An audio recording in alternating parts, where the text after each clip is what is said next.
भएको हुँदा छोटो आफ्नो मन्तव्य राखिदिनु हुन म विनम्र अनुरोध गर्दछु।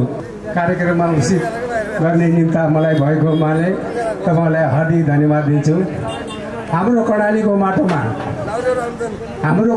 माटोमा माथि डोल्पादेखि तल सुर्खेतसम्म, उता सल्यानदेखि उता बाब्याचौरसम्म हामी ठौरीको बाहुल्यता भएको कुरा यहाँलाई स्मरण गराउन चाहन्छु।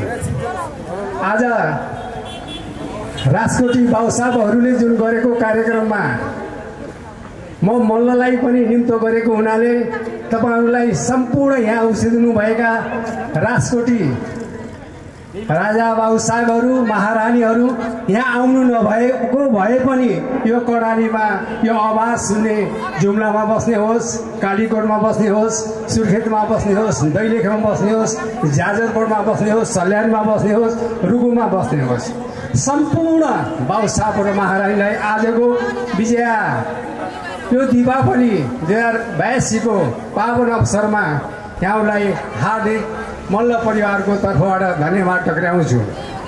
योभन्दा धेरै वर्ष अगाडि ठकुरीहरूले दर्शन सेवा समाज खोलेको थियो काठमाडौँमा। म त्यसको केन्द्रीय सदस्य थिएँ। याद रहोस्, यहाँलाई स्मरण गराउन चाहन्छु। दर्शन सेवा खुलेको थियो, त्यसको प्रमुख हाम्रो अहिले बितेर जानुभयो स्वर्गीय हाम्रो नाम आएन, जज साहब कस्तो नाम आएन, दीप्त प्रकाश शाह। त्यसपछि उहाँले हाम्रो राजीव कुमार शाहको आमा जया शाहलाई हस्तान्तरण गरेर जाँदाखेरि म पनि केन्द्रीय सदस्य थिएँ। मलाई अत्यन्तै खुसी लागेको छ यो आयोजक, यो कर्णाली भिजिट यहाँ सुर्खेतको एउटा सडक अगाडि उभिएको छ भनेर नभन्नुहोला। यो सिङ्गो कर्णालीको हरेक गाउँ टोल टोलमा तपाईँहरू यो समाज छ। त्यस कारण आजको यो पावन 2082 को दीपावलीले हामी सबैको कल्याण गरून्। र मैले यो कार्यक्रम गरे बापत 5,005 रुपियाँ यहाँलाई दान दिएर तपाईँहरूसँग बिदा हुन्छु। धन्यवाद। दर्शन। जय देश, जय नेपाल।